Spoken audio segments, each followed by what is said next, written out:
was a story about a guy named Karma, whose eyes could see ghosts. He made a living as a shaman and earned an income with his special ability. Today it was the weekend, but someone unexpectedly appeared outside. The door was opened by Karma's friend Ken, who was living in the same house.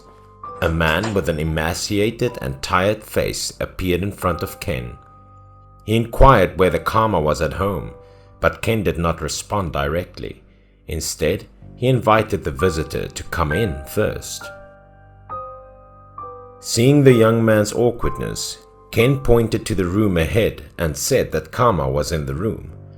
The young man entered Karma's room with a slight smile to express his gratitude to Ken. After exchanging greetings, Karma knew that the guy was working for a nightclub. He came to see him because he had a very strange dream. Due to time constraints, the young man went straight to the point and told Karma about his dream. In his dreams, he always saw a woman crying bitterly in the corner of the room. He felt sorry for the girl and planned to visit her to console her and ask her questions. But as he got closer, the woman became agitated and would come over to strangle him. The girl's expression frightened him even more. A white face with no eyes. Flesh that has rotted and peeled into patches as if it was decomposing. After listening to Karma, he felt that the woman certainly had many twists and turns. To find out more information, Karma asked the guy if she said anything. The man immediately waved his hand, indicating that he knew nothing about her. Because the man didn't dare to approach when he saw the terrifying face, he couldn't dare to ask her anything. At the time, the man came to meet Karma solely to request that he take care of the ghost as soon as possible. He didn't get a good night's sleep as a result of the nightmare. After hearing what he had to say, Karma laughed lightly and imagined that the woman had been killed unjustly and had come to see him in his dream to ask for his assistance. After hearing what had happened, the man became concerned because he had never had the courage to approach the woman and thus would not be able to assist her in resolving any injustice. Finally, Karma stood up and agreed to assist the man. Only he had the ability to communicate with the girl in the situation. The two of them immediately went out. When they were walking across the living room, Karma had the sudden desire to ask Ken to solve the problem. Ken had always been fascinated by ghosts, so when Karma asked him, he had no reason to refuse. The three of them quickly arrived at the man's bar. The bar was on the 4th floor of a building with a nightclub beneath it. Previously, the building was a hotel with a nightclub beneath it.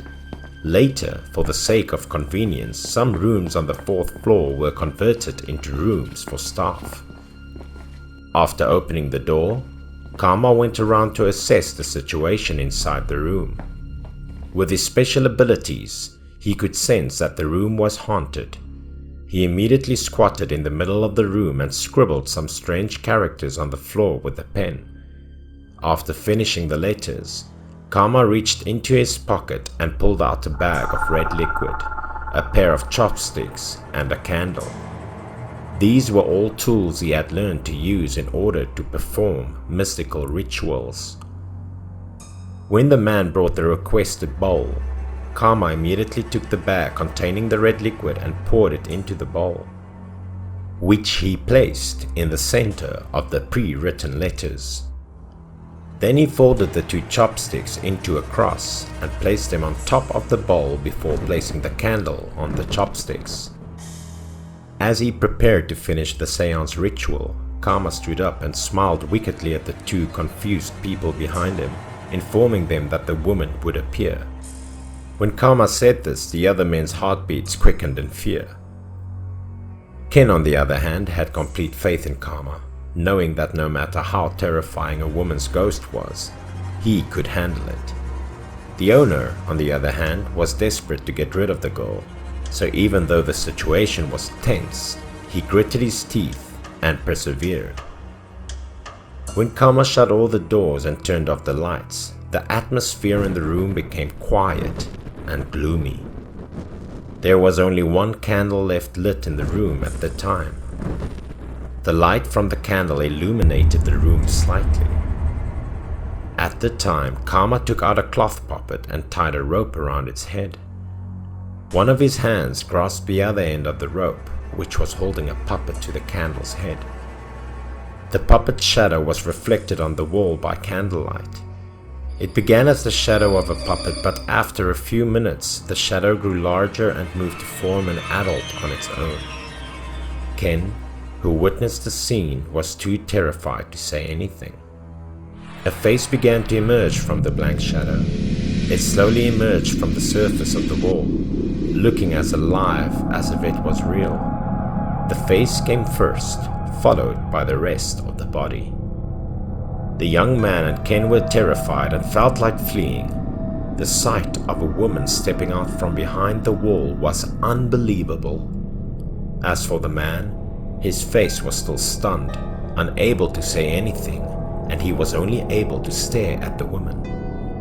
Because she was the woman who appeared frequently in his dreams. The woman's expression, however, did not match the man's description. She appeared gentler and stood still, staring at Karma until he spoke first.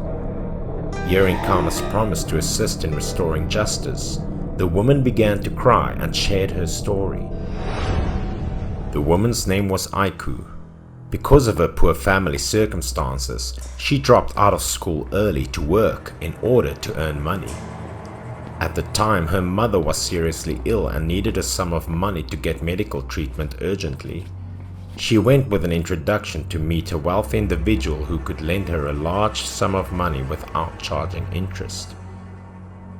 Seeing Aiku's beauty and pleading, the boss quickly agreed to loan Aiku the money and asked her to pay it back within 2 years. After that, Aiku began working around the clock in the hopes of paying off all her debts, but an incident occurred not long ago. The boss summoned Aiku to a private room one night because he needed to speak with her about something.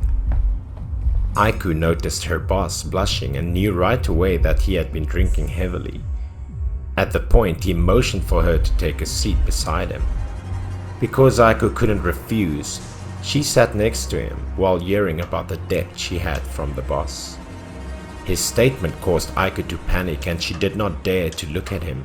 According to the agreement, she would pay the full amount after 2 years, but there was no deadline to repay the debt at the time.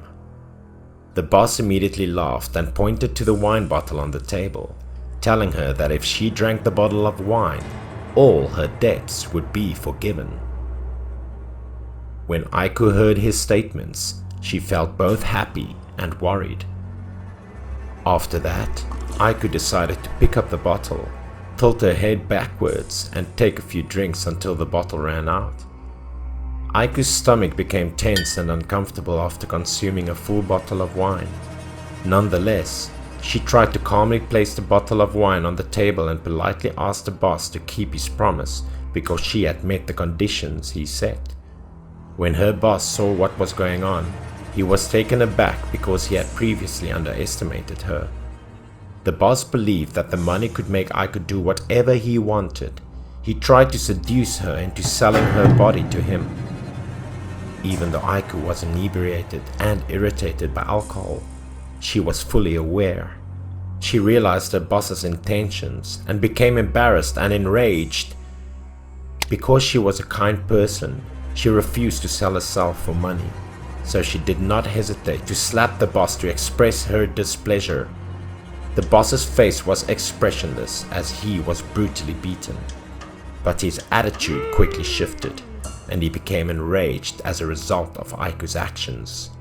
He couldn't keep his rage in check and immediately raised his foot, kicking Aiku to the ground. He even summoned his people to come in and beat Aiku mercilessly. After a while, the poor girl was eventually beaten to death. Despite knowing that the junior's actions went beyond their original intentions, he decided to handle her until the end. At the time, there was an empty room upstairs that was rarely used. So the boss hid Aiku's body there and converted it into a staff room. Karma couldn't help but sigh and lament the unfortunate girl. However, the fact that she knew who the enemy was without seeking vengeance in order for her to be freed made him wonder. It was not that Aiku didn't want to leave, but something in the room was keeping her from doing so. Karma did not respond. Instead, he went to the door to look around and look for the main door frame. Karma eventually found a pair of scissors on the door frame. The boss managed to seal Aiku's spirit inside the room due to his fear of retaliation from her soul. Karma turned to face Aiku, held up the scissors in his hand, and told her that now there was nothing to stop her. She could do whatever she wanted. When Aiku finished listening, Aiku smiled contently. The ghost of Aiku slowly exited the room and vanished.